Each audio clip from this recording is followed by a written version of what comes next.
Hello friends, आज आपकी class है सेट नंबर 15। ठीक है, सेट नंबर 15 में आज हम जो पेपर सॉल्व करेंगे, आज हमारा लास्ट पेपर होगा CTET previous year question paper का, जिसमें हम सीटेट 2024 का जो पेपर है उसको डिस्कस करेंगे, उसका सॉल्यूशन करेंगे। नाउ स्टार्ट करते हैं आज की क्लास। हमारा फर्स्ट क्वेश्चन आता है। फर्स्ट क्वेश्चन इज़ कि कक्षा में खेल प्रतियोगिता में हिस्सा लेते समय जो तनुज है वो अपने दोस्त से कहता है कि भाला फेंकने में हिस्सा लेगा या फिर रस्सी कूदने में उसकी बहन हिस्सा ले सकती है क्योंकि वह एक लड़की है। लड़कियां भाला नहीं फेंक सकती हैं। तो ये क्या दर्शाता है? आपका जेंडर संबंधता, समता, समानता या फिर रूढ़िवादिता। तो इसका जो करेक्ट आंसर होगा, करेक्ट आंसर इसका 4 होगा। और ये आपका जो क्वेश्चन है ये आपका इम्पोर्टेंट है क्योंकि रूढ़िबद्धता में से आपका जो है ये जो है इस जेंडर स्टेरियोटाइप, इससे रिलेटेड तो आपके क्वेश्चन आते ही आते हैं। आपका जो जेंडर स्टेरियोटाइप है इसका मतलब होता है क्या है? इसका मतलब यही है कि किसी भी व्यक्ति को उसके लिंग के आधार पर कुछ विशिष्ट गुण या भूमिका को क्या है एक तरह से सौंपा जाता है। और या यह मान लेना कि महिला हमेशा देखभाल करती हैं लेकिन जो पुरुष हैं वो हमेशा क्या होते हैं, मजबूत होते हैं। ज़रूरी नहीं है इसका यही एग्जाम्पल है, बहुत सारे एग्जाम्पल हैं कि महिला केवल घर का काम करती हैं, जो बॉयज़ हैं वो बाहर का काम करते हैं, लड़कियां सिर्फ गुड़िया से खेलती हैं, लड़के ट्रक से खेलते हैं। तो ये इसी तरीके के कोई भी एग्जाम्पल देके आपसे क्वेश्चन पूछ लिया जाएगा। ठीक है, सेकेंड नंबर का क्वेश्चन आता है आपका। सेकेंड नंबर का क्वेश्चन है अपसारी चिंतन डैश जबकि अभिसारी चिंतन है। फर्स्ट ऑप्शन कई उत्तर को प्रोत्साहित करता है, एक सही समाधान पर स्थित है, या फिर एक सही समान समाधान पर स्थिर है, कई उत्तर को प्रोत्साहित करता है। थर्ड गणितीय क्षमता को बढ़ाता है, मौखिक क्षमता को बढ़ावा देता है। 4 मौखिक क्षमता को बढ़ा देता है और गणितीय क्षमता को बढ़ावा देता है। तो करेक्ट आंसर इसका होगा आपका फर्स्ट ऑप्शन। क्यों? क्योंकि जो अपसारी चिंतन होता है वो आपका क्या है, कई उत्तर को प्रोत्साहित करता है। कहने का मतलब है कि अगर कोई भी प्रॉब्लम है और उसका जो सॉल्यूशन है तो उसके लिए क्या है, सॉल्यूशन के लिए बहुत सारे तरीके के उत्तरों को सोचा जाता है कि हाँ भाई इसका समाधान ऐसे भी हो सकता है, ये भी हो सकता है, ये भी हो सकता है। लेकिन अभिसारी चिंतन में क्या होता है, एक सही समाधान पर स्थित होता है, इसका सिर्फ एक ही आंसर होता है इसमें। ठीक है, नेक्स्ट क्वेश्चन आता है हमारा थर्ड। निम्नलिखित में से समावेशी शिक्षा के बारे में नहीं है, मतलब सही नहीं है। फर्स्ट, समावेशी जो शिक्षण का अर्थ है ऐसे तरीके से शिक्षण जो बहिष्कृत ना करें। करेक्ट आंसर, करेक्ट बात है ये। समावेशी शिक्षण का अर्थ है उस शिक्षा शास्त्र को अपनाना जो सभी शिक्षार्थी की आवश्यकताओं को ध्यान में रखते हैं, ये भी सही बात है। एक समावेशी कक्षा भाषा शैली में अंतर को समायोजित करती है और सहयोग को बढ़ावा देती है, ये भी करेक्ट है। 4 ऑप्शन निश्चित पाठचर्या और मानक मूल्यांकन के आसपास ही एक समावेशी कक्षा का केंद्र होता है, ऐसा ज़रूरी नहीं है। तो करेक्ट आंसर इज इसका 4 होगा। ठीक है, नेक्स्ट क्वेश्चन आता है आपका। Next question is, next question में आता है एक कथन है कि शिक्षार्थी जो पहले से जानते हैं उसके आधार पर अपने ज्ञान का निर्माण करते हैं। ठीक है, नेक्स्ट है आपका, नेक्स्ट है आपका कि पैटर्न ढूंढना और पिछले ज्ञान के साथ जुड़ाव बनाने से शिक्षार्थी को जानकारी को सार्थक रूप से संसाधित करने में मदद मिलती है। तो इसका जो करेक्ट आंसर होगा इसमें क्या है, जो ए बात कही गई है ये भी सही है, जो बी बात कही गई है ये भी सही है। तो एक तरह से इसका आंसर हुआ यहाँ तक। ठीक है, अब इसमें कह रहा है ए की आर सही व्याख्या कर रहा है। तो सही बात है, जो ए है वो आर की क्या कर रहा है, सही व्याख्या कर रहा है। तो correct answer is first. Next 5 question होगा आपका।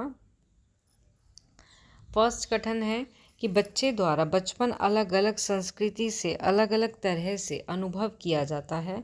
सेकंड है बच्चे का विकास सार्वभौमिक होता है।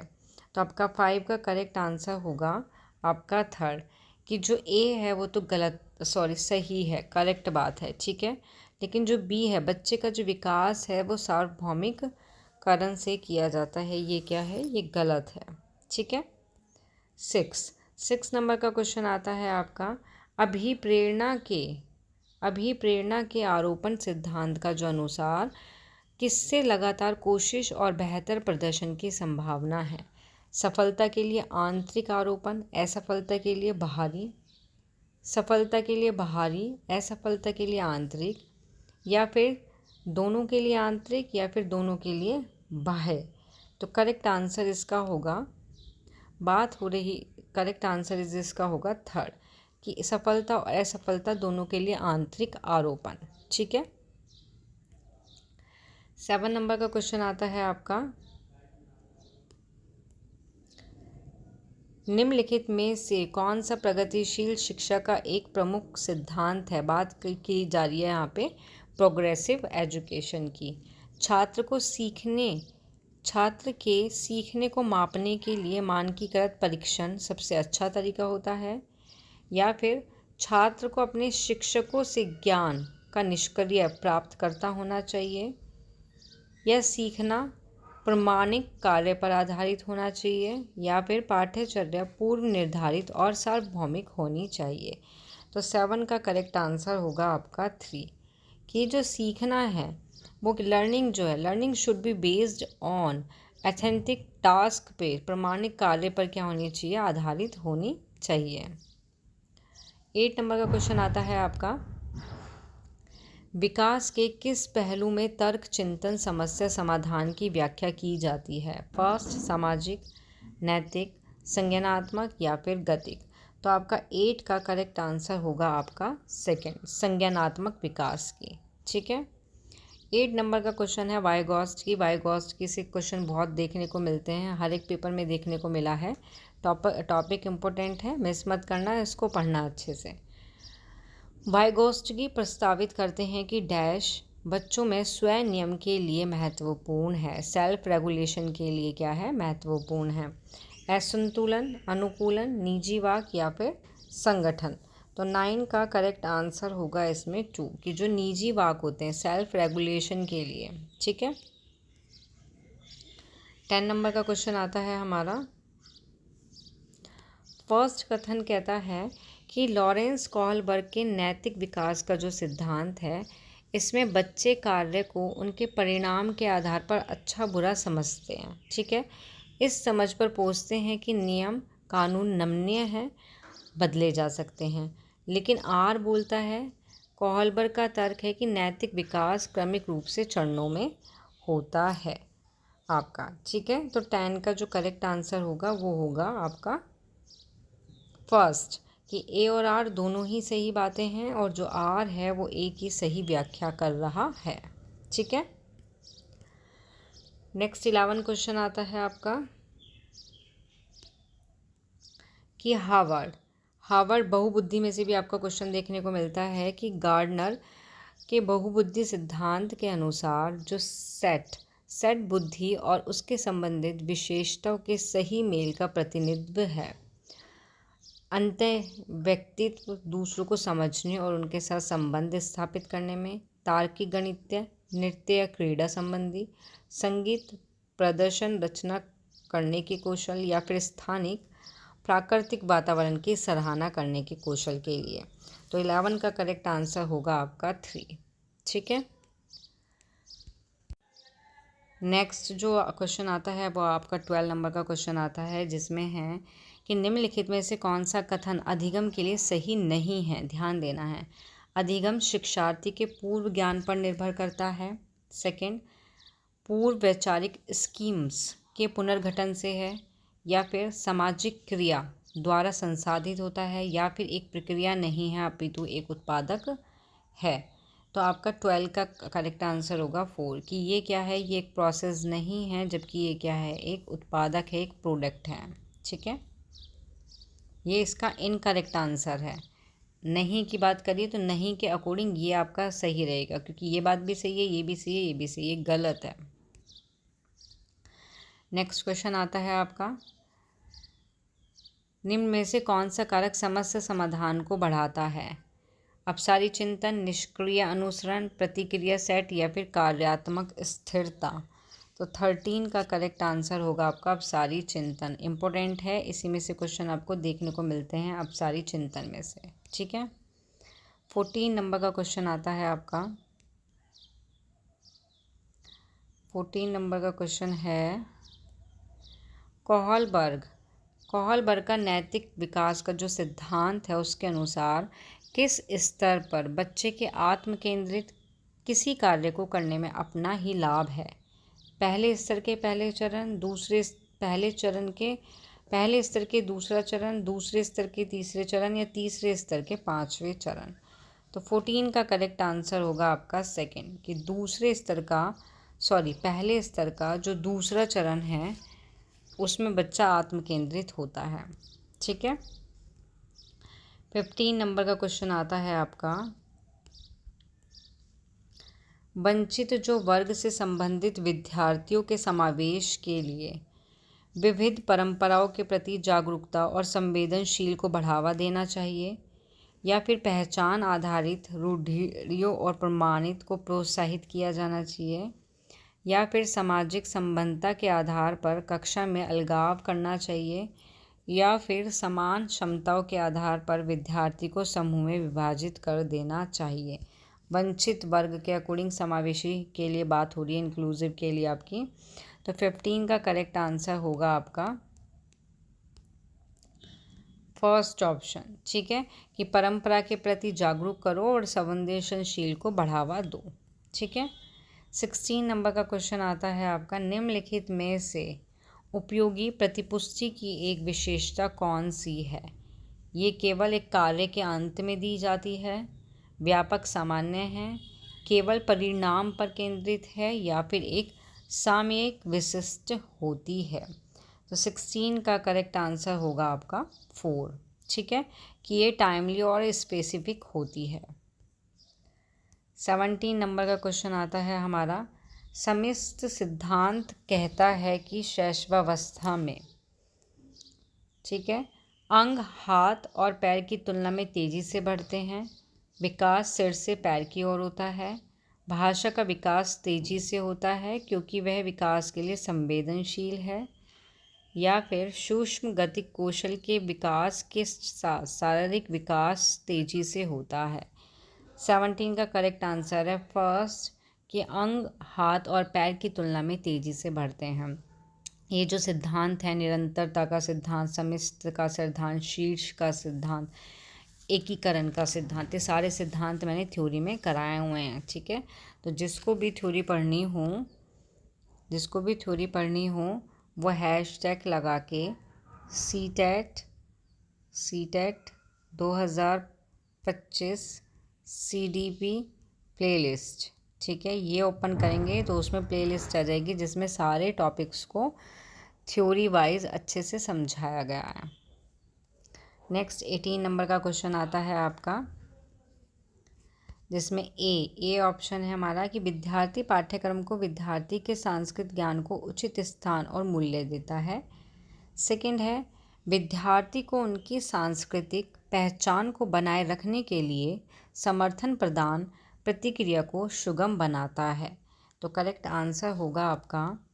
आंसर इज 18 का होगा हमारा फर्स्ट ऑप्शन, कि ए आर दोनों सही हैं और जो ए है वो आर की सही व्याख्या करता है।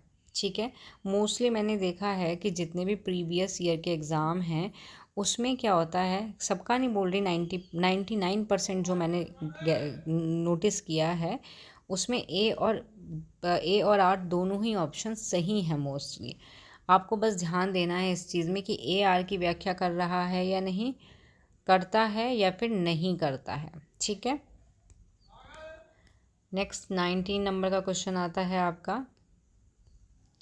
निम्नलिखित में रचनात्मक मूल्यांकन नहीं माना जाता है। छात्र का जो पूर्व ज्ञान को निर्धारित करने के लिए एक नई अवधारणा की शुरुआत में दिया गया आकलन, या फिर छात्र और शिक्षक को अग्रगामी प्रतिपुष्टि प्रदान करने के लिए कक्षा के दौरान दिया गया आकलन, या फिर मूल्यांकन कार्य जो मानदंड के एक मानक पैमाने के अनुसार छात्र की तुलना करने में सहायता होता है, या फिर एक आकलन एक छात्र के सीखने में गलत धारणा की पहचान करने के लिए प्रयोग किया जाता है। तो 19 का करेक्ट आंसर होगा आपका थर्ड ऑप्शन, कि जो एक मूल्यांकन जो कार्य है जो मानदंड के एक मानक पैमाने के अनुसार छात्र की तुलना करने में सहायक है, तुलना करने में सहायक नहीं होता ये। तो इसलिए correct answer is third option. Next question आता है, निम्नलिखित में से पठन वैकल्य की एक विशिष्ट विशेषता है? रचनात्मक समस्या समाधान, ध्वन्य प्रसरण, शारीरिक समन्वयन, या फिर आपका स्थानिक समझ जानकारी में कठिनाई। तो 20 का करेक्ट आंसर होगा आपका सेकेंड। ठीक है, फोनोलॉजिकल प्रोसेसिंग। ठीक है, पठन वैकल्य की एक विशिष्ट विशेषता है। 21 का करेक्ट आंसर 21 क्वेश्चन होगा आपका, निम्नलिखित में से किस प्रकार के जो प्रश्न हैं एक छात्र की जानकारी का गंभीर रूप से मूल्यांकन करने की योग्यता का क्या है आकलन करने में हेल्प करते हैं? फर्स्ट, वे प्रश्न जो शब्द का सरल परिभाषा के लिए पूछे जाते हैं, या फिर छात्र की व्यक्तिगत राय पूछते हैं, या फिर पाठ को मान्य करने वाले उदाहरण के लिए पूछते हैं, या फिर किसी पाठ के सारांश मांगते हैं। तो आपका 21 का करेक्ट आंसर होगा सेकेंड, कि वे प्रश्न जो छात्र की क्या है व्यक्तिगत जो राय होती है उनकी पर्सनल जो ओपिनियन होता है उसको पूछते हैं। 22 नंबर का क्वेश्चन आता है आपका, बाधिता एक स्थिति है जबकि अक्षमता एक क्या है? फर्स्ट, सेकेंड, थर्ड, फोर्थ, क्या ऑप्शन इसका करेक्ट आंसर रहेगा? गैस करो, मेरे को बताओ आंसर क्या होना चाहिए इसका। अगर आपने पढ़ा हुआ है तो इसका करेक्ट आंसर बताइए। तो इसका करेक्ट आंसर होगा आपका, देखना आपका सही है या नहीं है, फर्स्ट ऑप्शन कि बाधिता जो है वो क्या है एक जैविक स्थिति है और अक्षमता एक कार्यात्मक। ठीक है, 23 नंबर का क्वेश्चन आता है आपका,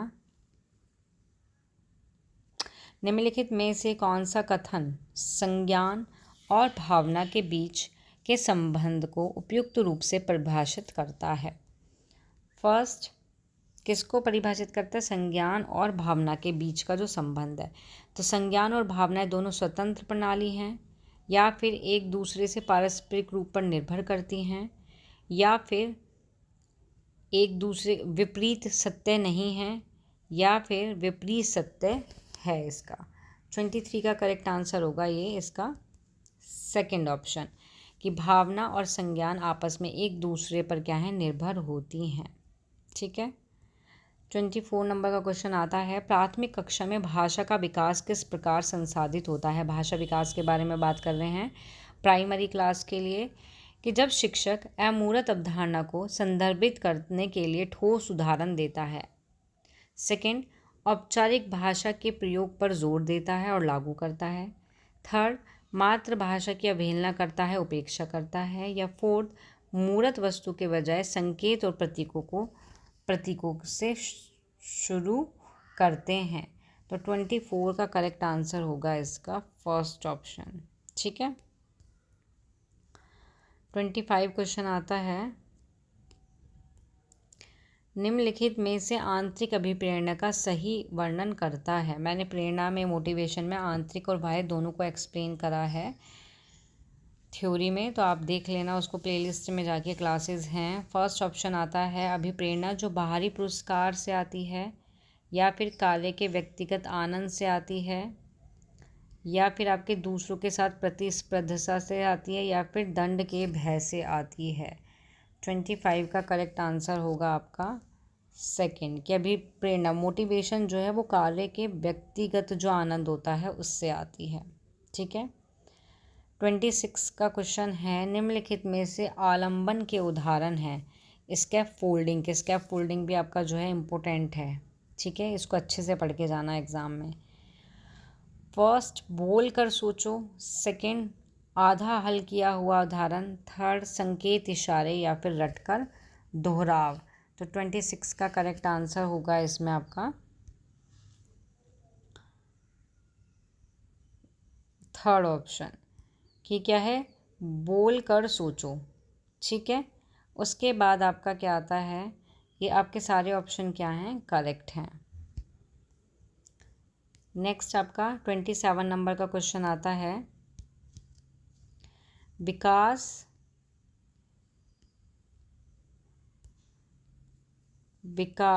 के क्रम में बच्चे सूक्ष्म पेशीय कौशल से पहले संकल्प पेशीय कौशल विकसित करते हैं। ये क्या दर्शाता है, ये क्या दर्शाता है, अराजक, रेखीय, शीर्षगामी या समय से दूरा मुख, क्या आता है इसका करेक्ट आंसर। तो 27 का करेक्ट आंसर इज़ 4 आपका। ठीक है, प्रॉक्सी मॉडल, मैंने सारे के सारे आपको लाइनर, प्रॉक्सी मॉडल, आपका ये एंथ्रेचिक, ये सब समझा रखा है। नेक्स्ट 28 नंबर का क्वेश्चन आता है आपका, जीन पियाजे के संज्ञानात्मक विकास के सिद्धांत के अनुसार निम्नलिखित में से कौन सी क्षमता मूर्त सक्रियात्मक सोच को पूर्व संक्रियात्मक सोच से अलग करती है। किसको, मूर्त संक्रियात्मक सोच को पूर्व संक्रियात्मक से, इंद्रिय का समन्वय, परिकल्पित तार्किक, वस्तु स्थायित्व या फिर विकेंद्रीकरण, डिसेंटरिंग। तो 28 का करेक्ट आंसर होगा आपका सेकेंड। ठीक है, विकेंद्रीकरण। 29 नंबर का क्वेश्चन आता है, रस्सी कूदते समय पैर में रस्सी फंसने के कारण आउट होने के बाद अरुद कहती है कि उसे रस्सी ने जानबूझकर आउट किया है। जीन पियाजे के संज्ञानात्मक विकास सिद्धांत की किस अवस्था में बच्चे इस तरीके के क्या कहें, तर्क करते हैं। मूर्त, संवेदी, औपचारिक या फिर पूर्व चलन अवस्था। तो 29 का करेक्ट आंसर होगा आपका प्री ऑप्शनल जो स्टेज होती है उसमें करते हैं बच्चे ऐसा। 30 नंबर का आपका लास्ट क्वेश्चन आता है कि सीखने के सामाजिक संरचनावादी विचार इस बात की वकालत करते हैं कि शिक्षार्थी दूसरे से निष्क्रिय रूप से ज्ञान प्राप्त करते हैं, सक्रिय रूप से ज्ञान प्राप्त करते हैं, व्याख्या देने और समझने में प्रभावी शिक्षण सक्रिय होता है, या फिर प्रत्याहार दोहराव की चिंतन प्रक्रिया से प्रभावी शिक्षण होती है। तो इसका जो करेक्ट आंसर होगा वो होगा आपका सेकेंड, कि शिक्षार्थी सक्रिय रूप से ज्ञान का क्या करते हैं, निर्माण करते हैं। तो ये थे आपके 30 क्वेश्चन। आपके सीटेट प्रीवियस ईयर के सारे जो क्वेश्चन हैं, सभी क्वेश्चन जो हैं वो कंप्लीट करा दिए गए हैं। नाउ अब आपका क्या है, ये ख़त्म हो के अब आपके क्या है, मॉक टेस्ट जो शुरू होंगे। ठीक है, क्या शुरू होगा आपका, मॉक टेस्ट स्टार्ट किए जाएंगे आपके, जिसमें आपके कितने 300 क्वेश्चन होंगे। ठीक है, कितने क्वेश्चन रहेंगे, 300 क्वेश्चन रहेंगे आपके डेली आपके कितने 10 क्वेश्चन कराए जाएंगे, सिर्फ ओनली कितने 10। और ये जो 10 क्वेश्चन होंगे ये आपके चैप्टर में से होंगे, हर एक चैप्टर में से 10 क्वेश्चन लिए जाएंगे, या चैप्टर जो है उसमें से 10 क्वेश्चन लिए जाएंगे, और उन 10 क्वेश्चन को पढ़ के ही क्या है, आपका पूरा चैप्टर उसमें कवर कर लिया जाएगा। इस तरीके के क्वेश्चन हैं कि सारी इंपॉर्टेंट चीज़ें उन क्वेश्चन के अंदर ही आ जाएंगी। उनके जो ऑप्शन होंगे 4 ऑप्शन, उससे पूरा चैप्टर को क्या है, पूरे चैप्टर आपको समझ में आ जाएगा कि पूरे चैप्टर के अंदर क्या था। ठीक है, ये आपके जो मॉक टेस्ट हैं ये शुरू होंगे आपके 16/6/2025 से स्टार्ट होंगे, जिसमें आपका फर्स्ट मॉक टेस्ट होगा यहाँ पे। ठीक है, ज़्यादा बड़ा नहीं होगा, 10-15 मिनट की वीडियो होगी आपकी। थोड़ा थोड़ा करके पढ़ोगे, 10 करके भी पढ़ोगे ना, तो आपका CDP बिल्कुल ऐसा हो जाएगा, बेस्ट हो जाएगा आपका। ठीक है, और ये मॉक जो टेस्ट हैं इसको अटैम्प्ट ज़रूर करना, उसमें देखना कि आपको कितना आता है कितना नहीं आता है, आपको सब क्लियर हो जाएगा कि मेरे को और कितने पढ़ने की ज़रूरत है। ठीक है, वैसे तो आप इन मॉक टेस्ट को पढ़ के ही आपको, मेरे को नहीं लगता कुछ और पढ़ना पड़ेगा, क्योंकि इसमें आपके पूरे चैप्टर को, पूरे सिलेबस को कंप्लीट करा दिया जाएगा इसी के अंदर। ठीक, और क्लास जो है, क्लास की जो टाइमिंग आपकी वही रहेगी 7 AM। ठीक है, मॉर्निंग में। ठीक है, बिल्कुल भी मिस नहीं करना। तो यहाँ आपकी क्लास ओवर होती है, मिलते हैं आपका 16 डेट में मिलेंगे अब, जिसमें हम मॉक टेस्ट को हम स्टार्ट करेंगे। ना हम इन 15 डेज़ में क्या है, रिवीजन करेंगे जितना भी मैंने करा दिया है। बाकी मैं शॉर्ट्स वीडियो जो हैं वो डालती रहूँगी, उसमें आप चेक करते रहना कि क्या क्या न्यू अपडेट आ रहा है एग्ज़ाम से रिलेटेड, आपका किस तरीके से एग्ज़ाम करना चाहिए, कैसे अटैम्प्ट करना चाहिए, इस तरीके की वीडियो अपलोड करूँगी मैं, तो आप उसको देख लेना, उससे भी आपको बहुत हेल्प मिलेगी एग्ज़ाम के लिए। Thank you.